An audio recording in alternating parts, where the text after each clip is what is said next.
When and where have or did is used, কখন এবং কোথায় হ্যাভ বসবে এবং কখন এবং কোথায় ডিড বসবে।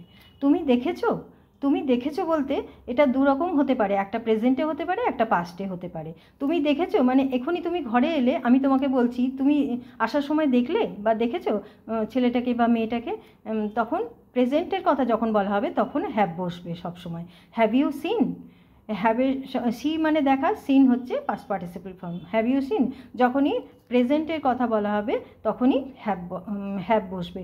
আর যখন কোনো পুরনো ম্যাচ, কোনো ভিডিও বা পুরনো মুভির কথা, অনেক দিন আগেকার কথা বলা হবে, কোনো কিছু দেখার কথা বলা হবে, তখন সেখানে ডিড বসবে। Did you watch the movie, did you watch the match, তুমি কি মুভিটা দেখেছিলে বা তুমি কি ম্যাচটা দেখেছিলে। ওয়াচটা কখন বসে, যখন কোনো একসঙ্গে অনেকক্ষণ ধরে আমরা কোনো জিনিস দেখি, তখন সেখানে যেমন মুভি হোক, ম্যাচ হোক, বড় ভিডিও হোক, তখন সেখানে ওয়াচ বসে। আর যখন কাউকে দেখার কথা বলা হয় তখন সেখানে সি বসবে। কখন দেখেছো, কখন বলতে হোয়েন, কখন দেখেছো বা দেখেছিলে, মানে এটা পাস্টের কথা বলা হচ্ছে। হোয়েন ডিড ইউ ওয়াচ, কখন তুমি দেখেছিলে।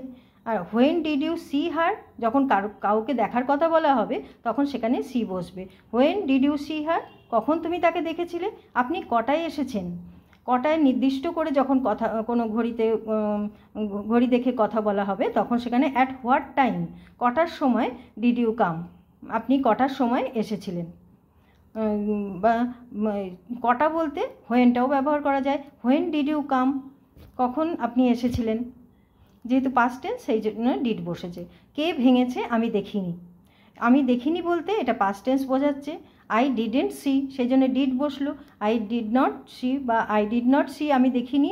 হু ব্রোক দিস, কে ভেঙেছে, এটা কে ভেঙেছে আমি জানি না, তাহলে এটা প্রেজেন্টের কথা বলছে, সেই জন্য এখানে ডুর বসেছে। I don't know who broke this,